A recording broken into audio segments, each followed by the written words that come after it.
Namo tassa bhagavato arahato sama sambuddhassa. Namo tassa bhagavato arahato sama sambuddhassa. Namo tassa bhagavato arahato sama sambuddhassa.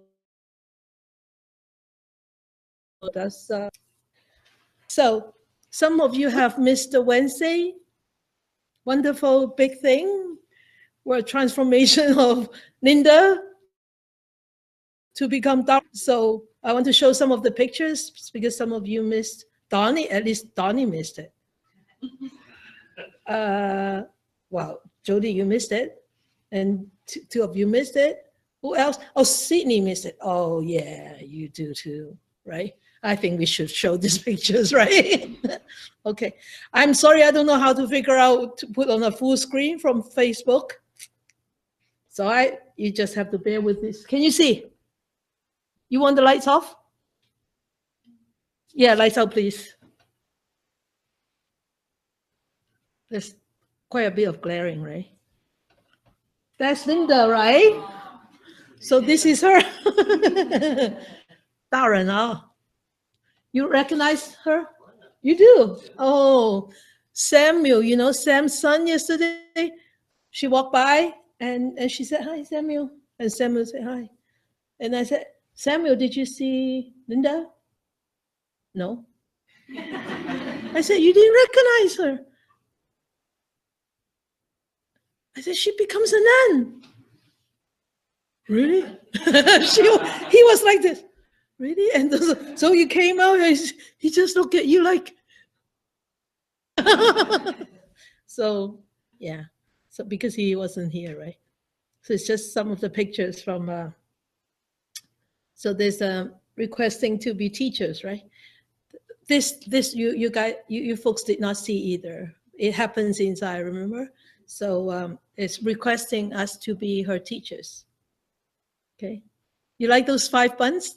Those 5 really buns? This is actually, this is what my teacher did to us when we ordained. Actually, because there was a picture of Manjusri Bodhisattva, the Bodhisattva of great wisdom. He was in the sky, in the clouds. Somebody took a picture from the plane when they traveled to the 5 mountains, the 5 peaks mountains in China. And somebody took the pictures of the cloud. The clouds looks very beautiful. And then there was this little guy, like a babe, like a child, like really a child, very innocent face and with 5 buns. So so that that he has a name, is called the 5 buns Bodhisattva of wisdom. So Manjusri Bodhisattva. Manjusri Bodhisattva. So that's why our Sifu wanted us to be as wise as Manjusri Bodhisattva. So when we renounced, so we are all like, of course, only women can have. Men, I never had a Dharma brother who has long hair, so it's only women who got the hair tied up into 5 buns. So cute, eh? I think it was so cute. Yeah, nice. Yeah. So that was the ceremony, and then giving her teaching, and then this is the last, paying last respect to the parents, because after we take ordination, after we take the precepts, especially the Bhikkhuni precepts, the 348 precepts, we don't bow to our parents anymore. You see, because parents are householder. Then we are monastics, so we don't bow. So that would be the last respect. We could still see them or whatever, but bowing, because bowing is such a common thing in Chinese, in the old tradition of Chinese. So we always bow to our parents and bow to our elders, right? So that's the last time that even though Darren's parents are not here anymore, but still we need to actually have that respect in us. Cutting, very tough to shave her hair, Han Sifu said. It was because the hair was long and a little bit stiff, and the blade wasn't very sharp. It's very sharp, but it's, you know, it's very difficult. So they try very hard, very serious. So my brother said, wow, you know, you took 20 minutes to shave one head. If you have 10 students who want to shave, then you take hours. I said, then we'll find other ways if we have to shave 10 in a row, right? Yeah, so. And nice pictures, eh? Yeah, yeah, nice picture. It's good memory. So showing her face. Yeah. So when I shaved her, remember I said the first shave, we wish all the beings to be free of all afflictions. The second shave is we wish all beings to actually perform all good deeds and walk on the path and cultivate the 6 or 10 parami, the good qualities.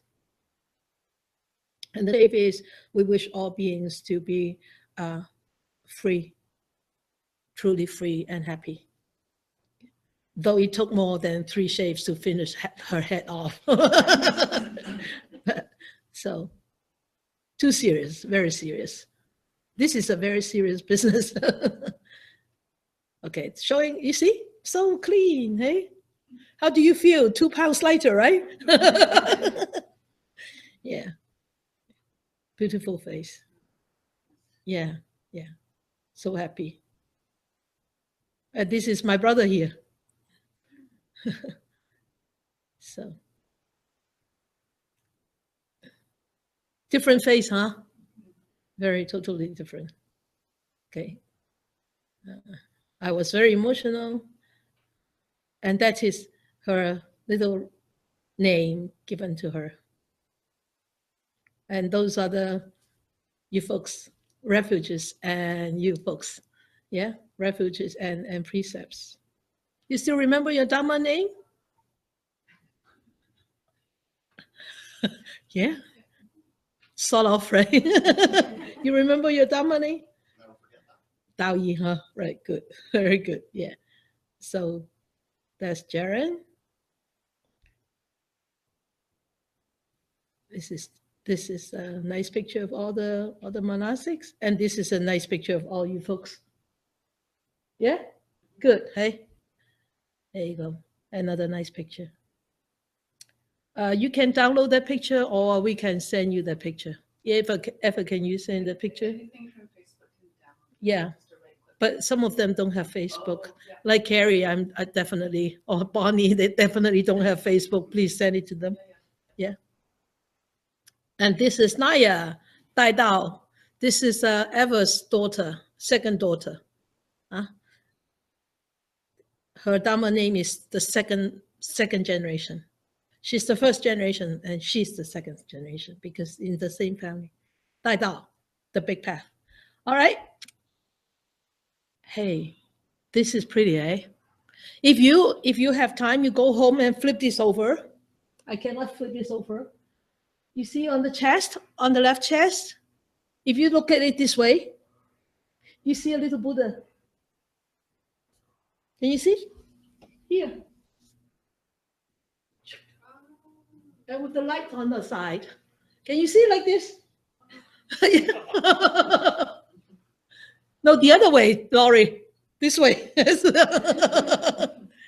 When you go home, you flip it over. You can see it. That Han Sifu saw that the other day. And look at the water dripping off from the finger. Pretty, eh? Henry is a good photographer. That's bathing of the Buddha. Fast forward. Okay, good. Finish. Entertainment over. Come back to business. Dharma business. Let's see. What's tonight? So can you turn on the light, please? Metta.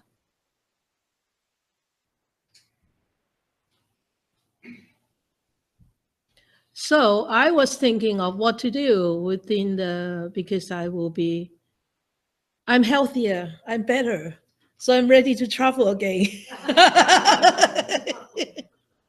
I'm sorry.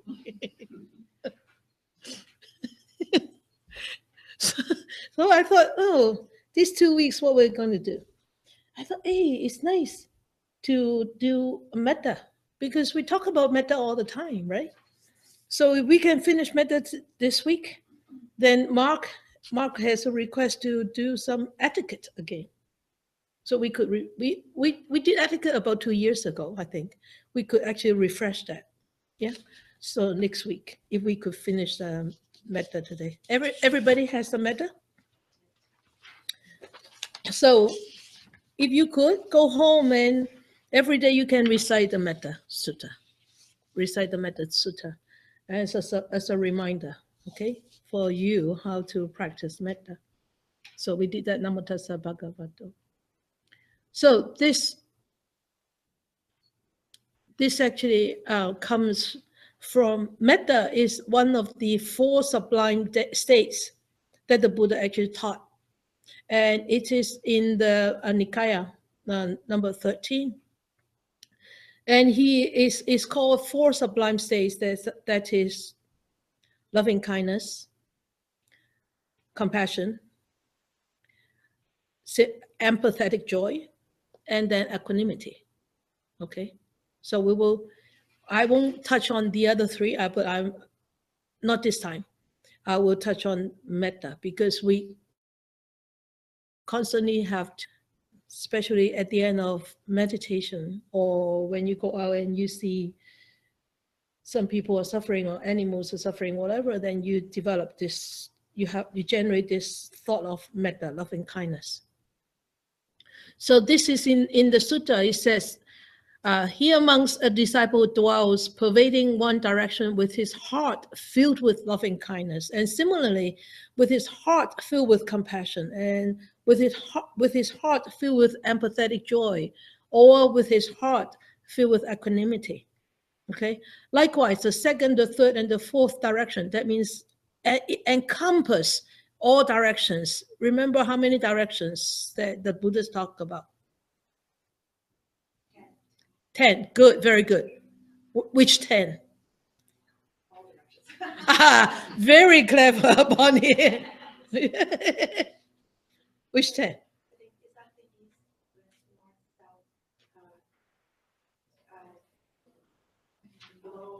Above and below. And I think it's like a zenith and a earth. Is that correct? Yeah. And sorry. Northwest. Yes. Yes. Yes. Okay. Northwest, northeast, southwest, southeast. Okay. All right. So remember those. Getting there. You're getting there, really, huh? Little, eh? Every week you remember little. So likewise in the 2nd, the 3rd, and the 4th directions. So above, below, and around, he dwells, pervading the entire world, everywhere and equally, with his heart filled with the loving kindness, filled with the compassion, filled with the empathetic joy, filled with equanimity. Abundant, grown, great, measureless, free from enmity and free from distress. So these are the qualities of the 4 sublime states. And this is actually, it's not just a teaching, it is also a practice. Okay, so likewise, when we practice metta, we're not just like learning metta, talking about metta, we're actually practicing metta. We're giving metta. We're receiving metta.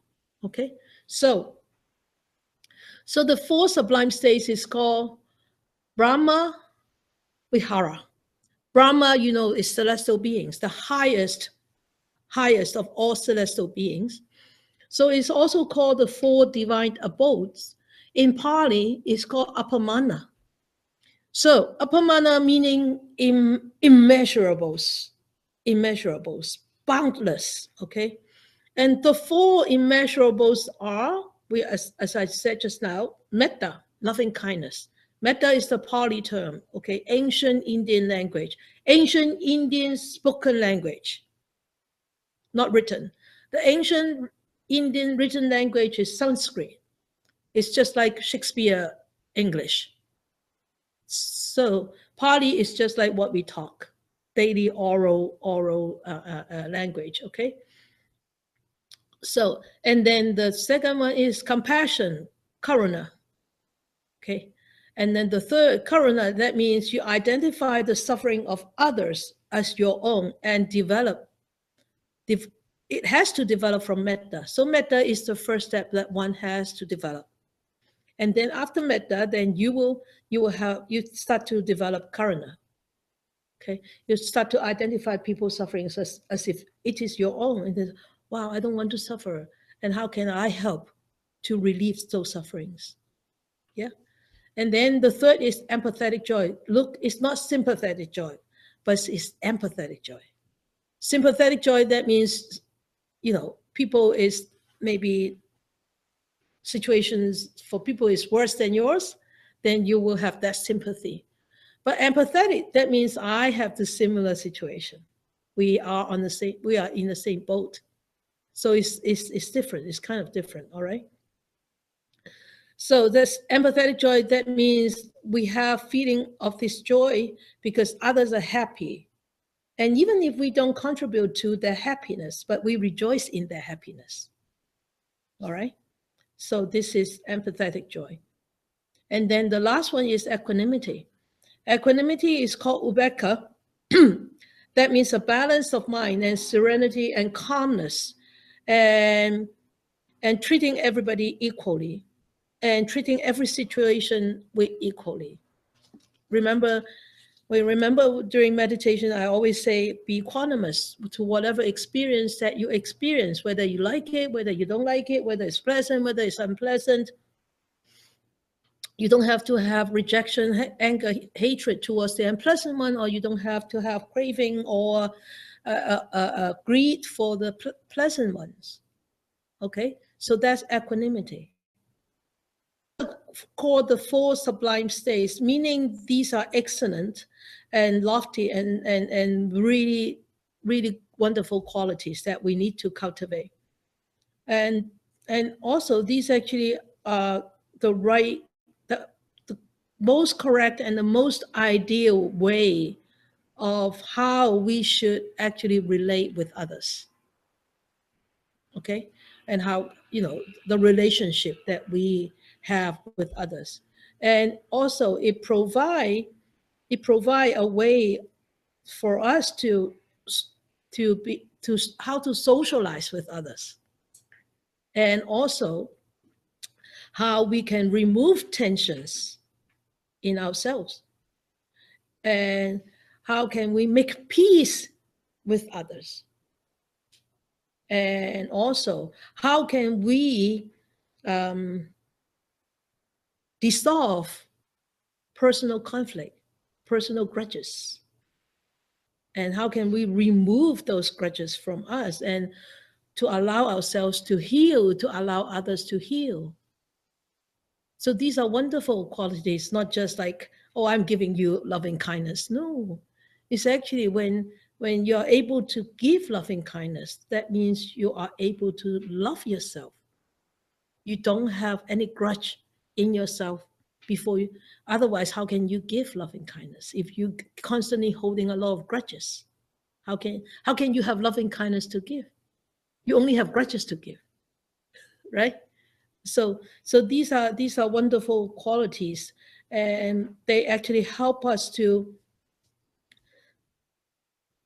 create a more harmonious society, a more harmonious community, a more harmonious inter-country or inter-nations relationships, if we can develop that. Okay, so what does it mean by abodes? That means we can actually dwell in these places, and these are the places that we can call home. Yeah, and if these are places that that are not short-living. These are places that we should try to actually remember and constantly stay there as long as we can. Yeah, difficult, eh? Not easy. And if our mind could be continuously and thoroughly be saturated by them, that would be the best. That means we will be constantly happy and constantly smiling and constantly in this kind of blissful feeling all the time, right? So these should become our inseparable friends, like our shadows following us all the time. Yeah, but it needs a lot of practice, and it needs a lot of awareness to be able to remember this and to actually take this friend with us all the time. A lot of time we abandon these friends, abandon them in the corners, and we forget to take them wherever we go. Okay, so remember to take these 4 friends with you. Okay, so now we look at these. We look at this Metta Sutta, and this Metta Sutta, I take it out from the Sutta Central, the website of Sutta Central.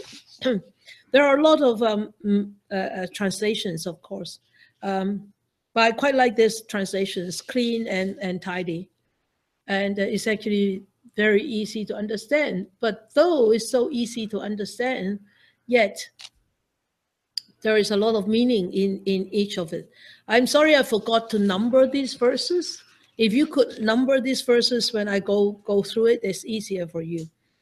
So there are actually 10 paragraphs. Okay, so 1, 2, 3, 4, 5, 6, 7, 8, 9, 10. Yeah, 10 paragraphs. So if you could number them, then it's easier for you to actually look at it when I go through it. So this actually is found in the Pali Nikaya, the canon, and Sutta Nipala 1.8. Okay, so if you want to go online and look up this, you can find a lot of other translations there. So there are a total of 10 verses, and it extends both the virtuous qualities that we need to develop and also a meditative development, a meditative practice. And so it's traditionally known in the English language as loving kindness. In Chinese, it's qi. Well, qi sam. Okay. So it's not qi bei or bei is that the second part is karuna. This is qi sam. So it assists us in developing a harmonious interpersonal relationship, and it also gives us a very, very good technique to develop a very strong meditative concentration. In later literatures, not in the earlier literatures, but in later literatures, as the commentary said, metta is one of the 10 perfections. In the Chinese literature, actually metta is not in the 6 parami, but it is in the Pali canon, in the Theravadan tradition. And it is called the 10 perfections, the 10 paramis. And one of it is metta. And metta is one of the prerequisites that we need to develop in order to attain Buddhahood. So don't forget metta. Take your metta friend every day, every second, wherever you go. Okay. So the background story of metta taught by the Buddha is actually quite funny. And when I talked to Eva the other day, and Eva said, "Really, Sifu, is that really the story?" I said, "Well, that's the story in the commentary. Everywhere in the commentary is talking about the same story." So cutting the long story short, a group of monks went into a forest to practice, and but the forest was there were a lot of deities there. And the deities, they you know, they wander around with the children and everything. But when the monks came, when monastics came into the forest, so everybody sort of like fled, and these deities didn't like it. So they wanted the monks to leave the forest so that they can have space to live again, right? So their children have places to play, like our children down the road, you know, on Velma Avenue, play hockey, as if that is their hockey ground, right? But anyway, so they thought, how can we get rid of all these monks? But the monks, you know, they're not afraid of anything, right? So when the monks went into meditation during the night, these deities make all sorts of noises in different, as appears different forms, like ghosts and everything, just wanted to scare these monastics away. So these monastics, they stay for 1 night and 2 nights and 3 nights, they couldn't bear it anymore. Like they were so noisy and there were different forms and they scared them. I mean, monks are monks, monks are human beings, right? They would still be scared if they see something really funny. It's non-human and all different shapes, and they started to get pale and everything. So they decided to go back to the monastery and ask the Buddha what to do, if the Buddha can choose another place for them to go and practice. Of course, the Buddha looked around and with his supernatural power and said, I don't find any places for you to practice. You have to go back to that place.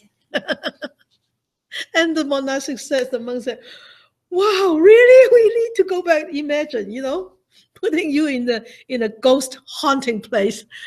And Sifu said, no, go back there. Ever go back there? He would say, oh, welcome. And so the monastics, the monks said, asked the Buddha, so, okay, we will go back, but could you please give us a technique to go back so that we can practice? So the Buddha taught metta. That's the whole background story of metta, how it came from. So developing this loving kindness for all beings around you, visible, invisible, big or small, human or non-human, far or near, doesn't matter. Have this loving kindness for them. And that dissolves so much fear, that dissolves so much grudge, that the monastics actually happily and peacefully practice. And the deities also happily and freely reside together with the monks. Okay, that's the whole background story of this metta.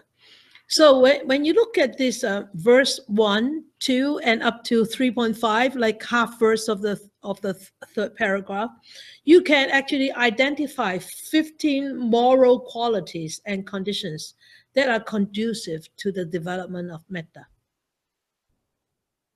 Okay, so let us read through the first paragraph. What should be done by one who is skilled in wholesomeness to gain the state of peacefulness is this. Okay, we're starting to develop that, to come into the qualities that is conducive to develop metta. One should be able, one should be capable, okay? And one should be upright, okay? And one should be straightforward. Straight, it says straight, but I would add straightforward. And one is not proud. That means not arrogant, okay, humble. And easy to speak to. That means, you know, sometimes it's very difficult to speak to some people, right? So, and one good quality is easy to speak to. Can I talk to you about something? Some people would sort of jump into and get a gun out and jump into no. Or I think they become so angry. They have so much doubt, or they jump into other conclusions. They, you know, completely biased, you know. So it's very easy to speak to before one can actually cultivate metta. And one is mild, easily satisfied and not caught up. Okay, easily satisfied and not caught up. That means one is content. Okay, and one is not caught up. That means one is not caught up in too much. I wonder if this is wrong. Bustle or hustle. Bustle means hustle. Oh, bustle means hustle. Yes. Oh, Yeah. oh, Bustling around, bustling around. oh, bustling around. Oh, okay. So it's the same, huh? All right. And frugal, frugal in one, oh, not caught up, and frugal in one's way. That means very simple. And also, this senses calm. So, what kind of senses?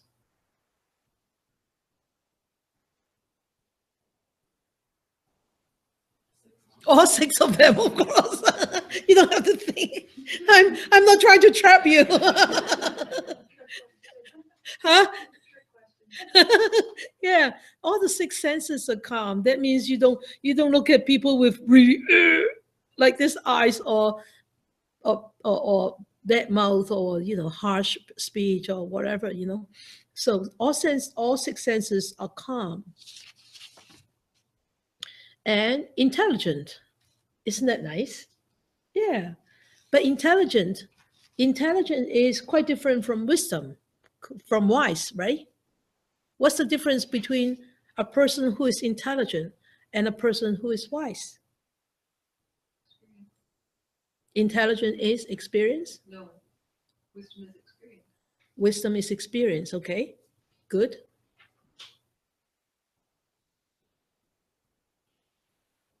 Intelligent can be book learning. Yeah, yeah, yeah. Intelligence could be book learning, like scholar, professors. They are very intelligent because they study so much, and they know so much. But are they necessarily wise? Not really. Sometimes the more intelligent you are, the more unwise you are. Why? About application? Huh? Is it about applying intelligence wisely? Using No, it's just intelligence and wisdom. intellect can be a block. You can't see past it because you think you know enough. Yeah, So it stops you from learning. yeah. Intelligence, intellect could be an obstacle because as Bonnie said, you think that you know so much. It blocks you from seeing past. So experience is actually very important to develop that wisdom. That's why you are experiencing mindfulness, mindfulness, and you're experiencing the calmness from mindfulness. You cannot study for that calmness, to get that calmness. You cannot study to be equanimous. You have to cultivate that equanimity. You have to experience that when you act out with anger and ill will, then you're hurting yourself right there. Then next time you'll be a little bit wiser and not to act out so fast as to such a great extent, right? That comes from experience, the right kind of experience developed from right thought and right view. So it's actually very important, the Eightfold Path. Yeah? Okay, go. You, you get that, Sydney? Good. So intelligent and not bold. What do you think that he means by not bold here?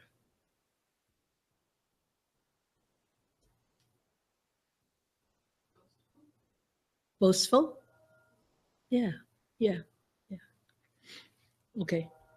And 14th, and not being covetous. So what does that mean?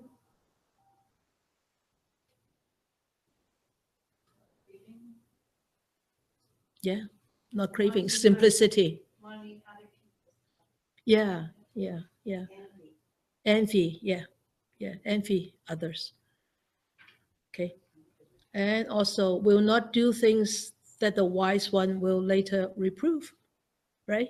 So these are all the 15 moral qualities that actually is talked in this Metta Sutta until the halfway through verse 3. Okay? So from first verse to halfway through verse 3 is actually talking about morality. Can you see that? Sila, morality, a lot of it in there, right?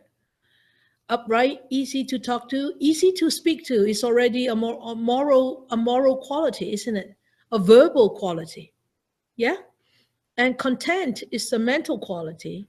And easily satisfied, not being caught up. And frugal, simplicity. And senses all calm. Senses calm, that means you're constantly be aware of the reactive behavior in your senses. Yeah? So it's actually talking about the qualities and what kind of qualities that we should start to cultivate in order to be able to become a person with loving kindness. So this is actually help us to develop a very strong base of morality.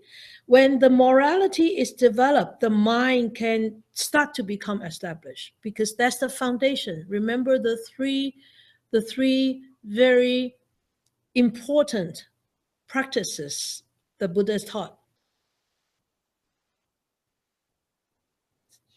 Sila, morality. That's the foundation. And then up on is samadhi, right? Concentration. And then up on is panya, wisdom, right? So the first two verses, we look at it, the first two verses is what should be done by one who is skilled in wholesomeness to gain the state of peacefulness is this. One should be able, upright, strict, and not proud, easy to speak to, mild and well content, easily satisfied and not caught up in too much bustle, and frugal in one's ways, with senses calmed, intelligent, not bold, not being covetous when with other folk, not even doing little things that otherwise one's blame, or one will the wise one will reprove later on. So these two, actually, the first two verses state the strategy of how we can attain the goal of enlightenment, as well as the expression of the qualities of our character. Right? When we develop all these, that means we have a particular kind of character, wouldn't we? Right? A character with what?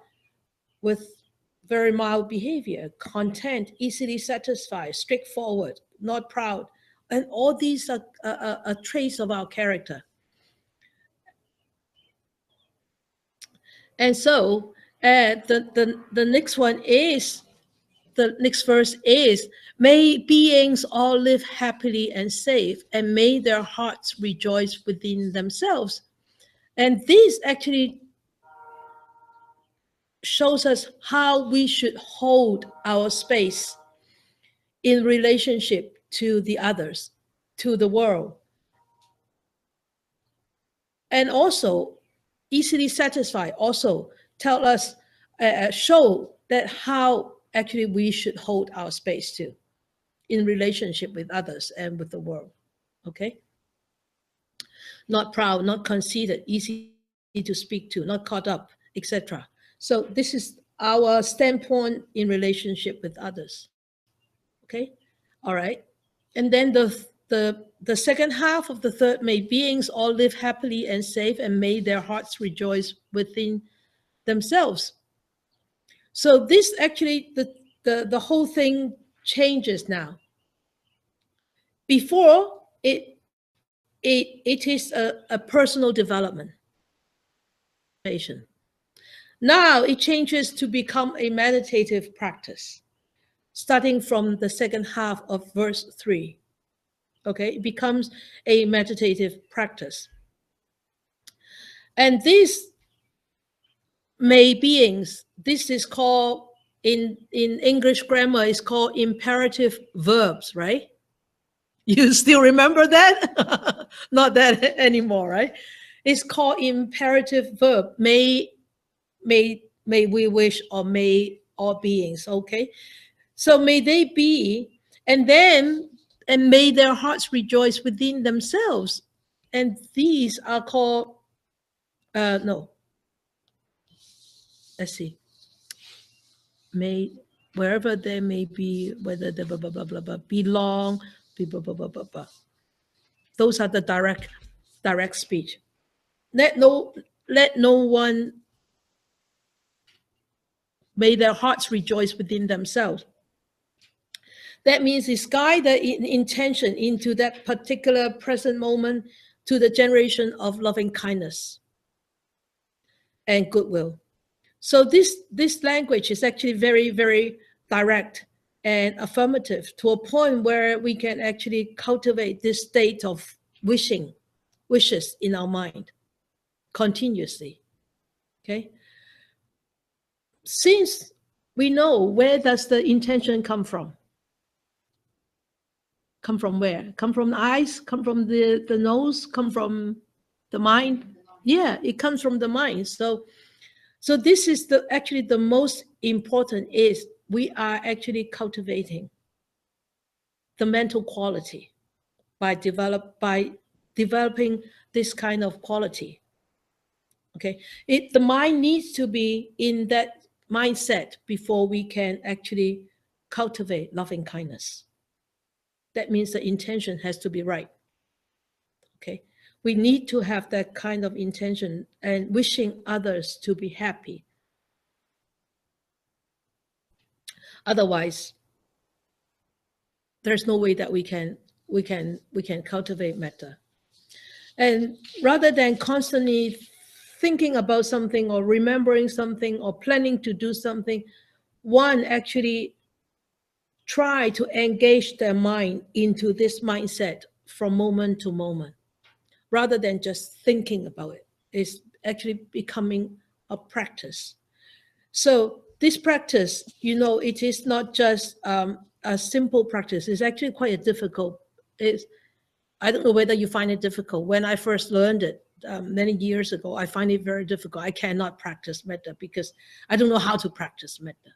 Until one day I suddenly realized, hey, metta is just like the sun. It's just like the rising sun, a beaming sun. The sun rays just pierce through the clouds and shine onto the dark corners of the world. This is metta. And since then, I know how to practice metta. And the method that I learned from my teacher, I cannot practice that. I developed this my own way of practicing metta. That's how I teach you how to practice metta. It's just like sun. Our follicles is just like many suns in the whole body. It's like beaming. Sending out warmth and brightness. That's loving kindness, isn't it? Getting bright. That's loving kindness. So it's actually this transition is actually helping us to develop this kind of virtue. Okay, and how we actually hold ourselves in relationship with others.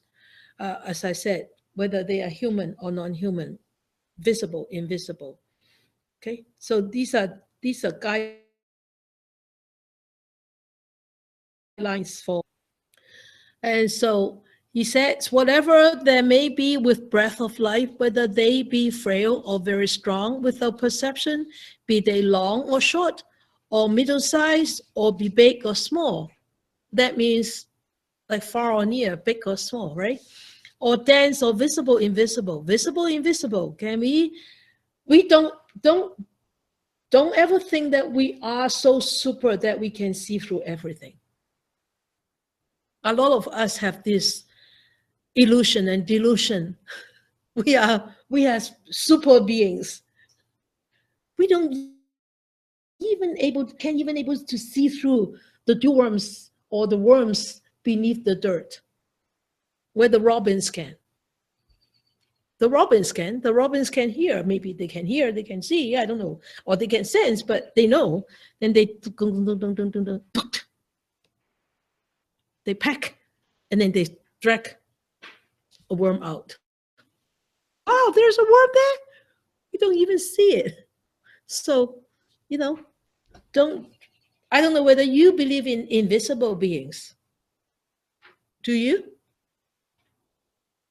Oh, yeah. You? Invisible beings?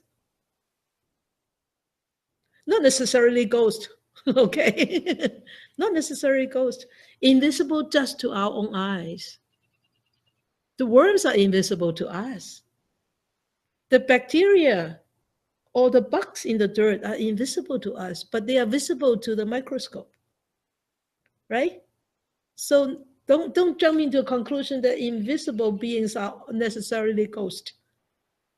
No, they're not necessarily ghost. Okay, so it's just that invisible to human eyes, to our eyes, far or near, big or small. We wish that all beings, all of these beings, be happy, be secure, and their hearts rejoice within themselves. Within themselves, inside, the heart is happy. And these are the guidelines for our wholesome actions. Okay, so that is whether they dwell far or near. Finish this. Let no one bring about another ruin.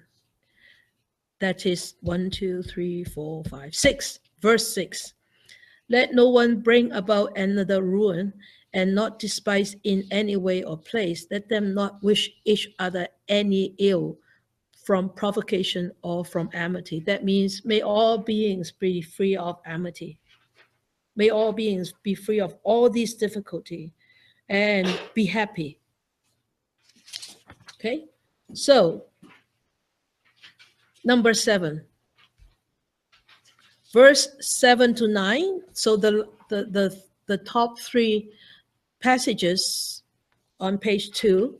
Just as a mother at the risk of life loves and protects her child, her only child, so one should cultivate this boundless love to all that live in the whole universe. And extending from a consciousness sublime upwards and downwards and across the world, untroubled, free from hate and amity. And while one stands and while one sits, or when one lies down still, free from drowsiness, one should be intent on this mindfulness. This is divine abiding here, they say. So verse 7, beginning of also an imperative to becoming expressive. One should cultivate this boundless life to all. This moves to express a more in the nature of this practice is offering to show how one place in this whole universe, like a relationship of a child to a mother. So no mothers in this world would hate their own child. No mothers. It's just that sometimes the mother would have a kind of karma or sankhara reactive pattern, and at such time, they might do something that people looking from the outside world as if they hate their children. But I honestly believe that no mothers in this world would hate their children. No, it's just that their karmic forces are so strong that they, at that moment, that they cannot show loving kindness to their children. The innate nature of a mother is always love. That's how I believe that. It's only their karma that actually push them to behave in such a way that they hurt their children. Okay, so this verse 7 is, you can depict this picture, the lovely image of a mother holding a child. That means such a closeness of a child to a mother. And it's actually extend this consciousness to such a level, it goes upwards, it goes downwards, and it goes across in all directions. And this actually depicts how strong that loving kindness could be, and how big a range that loving kindness can cover. Okay? And how far metta really can reach. And there is actually no boundary of metta. I remember once inside the prison, one of the inmates said, I don't know what happened to my IPO, the parole officer. He suddenly completely changed his attitude, and he did not support anything that I have done, that I am doing, that I have done. And he did not recognize any of my merits. And he's going to put his foot down on my parole. And he was so angry. He was so frustrated. And he was so upset, so depressed, everything, all this negativity come out. And I said to him, I said, your IPO probably may be going through difficult time in his life. He might not be really pointing this arrow to you. Don't take it on like that. He said, oh yeah, you can say it. You can say it. It's not you, it's me.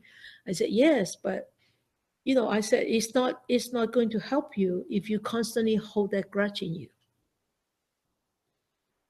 He said, then what do you suggest me to do? I said, loving kindness, metta. You must be kidding. He said, you must be kidding. I'm sending him metta? I said, I'm not kidding. And I'm not lying. This is the only thing that you can do to dissolve that ice between you and him right now, to remove that grudge. Oh, no way, I cannot do this. How can I send metta to him? I hate him. I said, yes, because you hate him. That's why you need to send metta. You need to send metta to yourself first, to remove that hatred. Then whatever obstacles that is created by that hatred will be removed. And whatever that grudges that he's holding on to you right now could possibly be removed. And he looked at me with really dirty look. He said, I said, well, you can take my words or you can just forget my words. Doesn't matter. Doesn't matter to me. It doesn't harm me. But if you take my words, it may create a very different situation. And he said, well, I said, what's there to lose, right? You've got nothing to lose. Come on. You're already inside. You want to go outside, right? You've got nothing to lose. Why don't you just try? He said, okay, I'll try. I said, yeah, try, just try, see whether it works, right? 2 weeks later, 2 weeks or less than 2 weeks. 1 or 2 weeks. I think the most is 2 weeks. I think it's possibly 1 week. And he came in, he said, it works. I said, well, what works? I forgot completely. I think it was 2 weeks. I said, what works? He said, metta works. I said, of course metta works. I said, what happened? He said, I don't know why this IPO completely turned around again. He supported everything that I'm doing, that I've been doing. And he recognized and then he supported it. He said, you're doing such a great job. Keep doing it. Keep doing it. I'm going to recommend you. I said, you see, it works.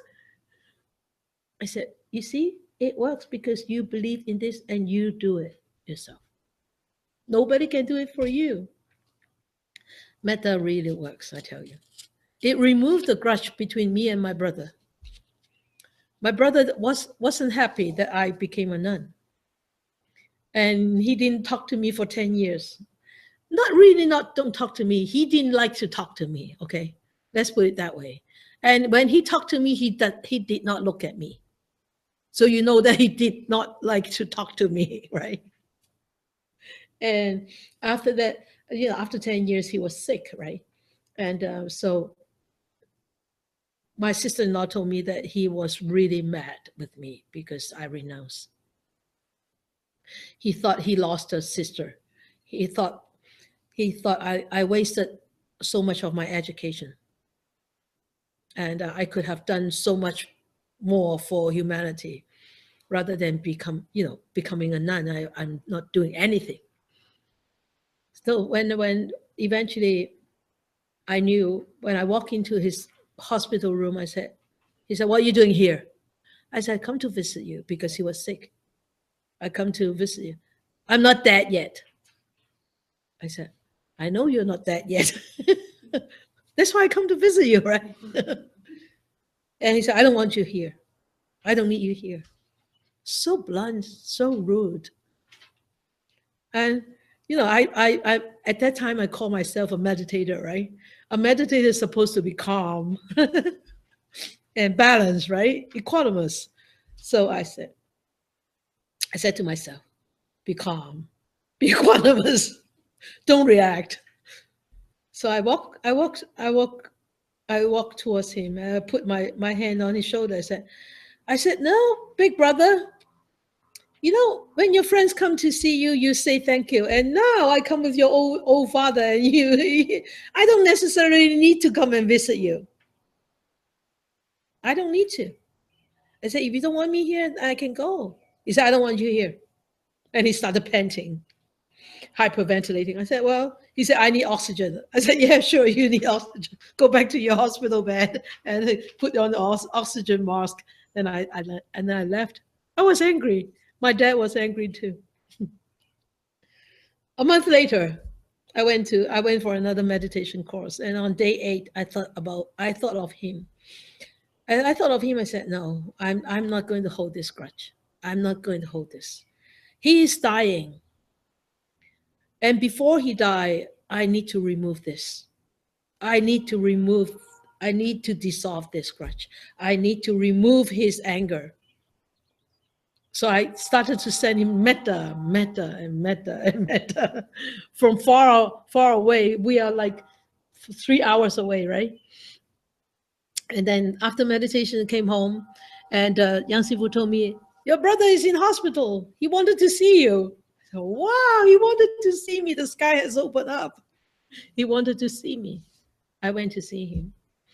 And I went to see him. I said, "Big brother, I love you because you're my brother. You always love me because I'm your little baby sister. And it doesn't change. This love doesn't change because I have take up ropes. I still love you as my brother. And if there is anything I can help to ease whatever that is happening in your life, I would do that." And I put my hand on his hand, and he just sort of like, very lightly, he squeezed me, and I could feel that he squeezed. But he's got this dignity in him, right? Integrity that. But anyway, and I said, "Anytime you need me, just let me know." He said, "Are you sure?" I said, "Yes, I'm sure." So that really dissolved. And one day his pastor came and visited him. I talked with his pastor for 2 hours, and he just listened while lying on bed. And after his pastor left, he said, "Wow, I did not know that you are doing such great things for humanity. I'm so proud to have a sister like you." And he started to call me Sifu then. Not really Sifu, but Jessie. So, but it's not that he called me Sifu that I feel happy. It's because that he actually saw what I'm doing, and he actually agreed, and he actually applaud what I'm doing, and he feel proud to have a sister like that. Rather than holding a grudge, there is love and pride in him having a sister like that. So metta works, I tell you. Okay, so I don't think we can finish. Let us wait until next week we finish with metta. Yeah? Okay. So up to 7. All right. Oh, I need the, let's see. We may need some announcement, huh? All right. There's some announcement. Announcement here.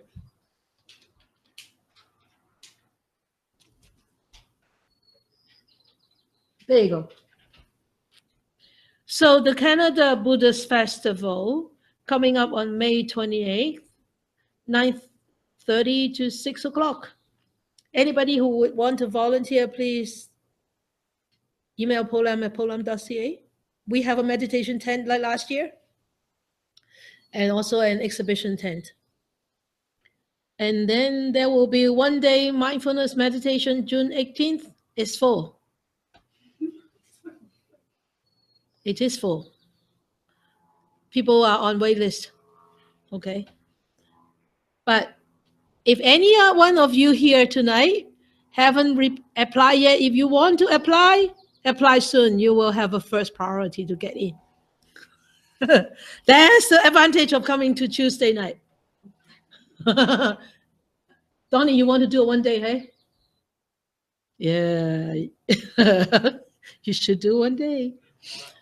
Well, July 16th, we have a children course run by Dharma Surabi. And so if any kids want to come, please go up to surabidharma.org to apply.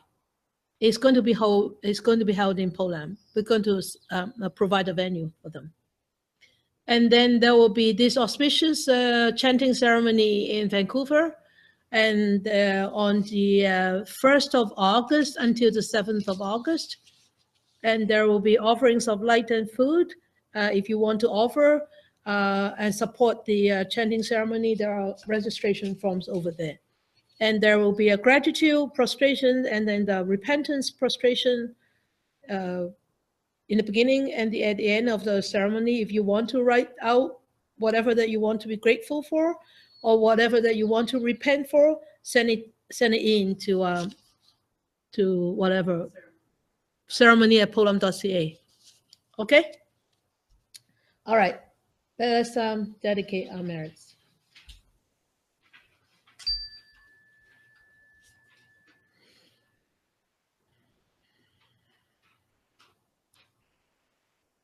So we bring our attention back to this body, to this breath.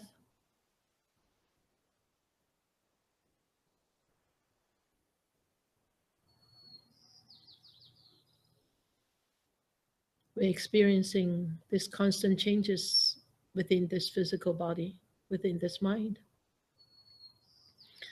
And we allow this good thought to arise on our mind. May all the benefits that I gathered tonight by hearing the words of the Buddha be shared with all beings. All beings, human, non-human, visible, invisible, big or small, far or near. May they be free of enmity. May they be free of miseries. May they start to live in a world with brightness, warmth, and experience love and peace. May we wish more and more people will encounter the words of the Buddha, study them, practice them, help themselves to liberate themselves from their entanglements and be truly free and happy.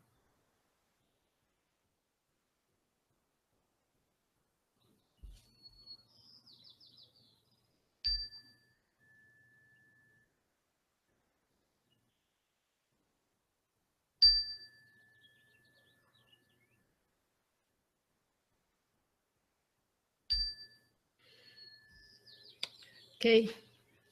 Good night, everybody. See you next week.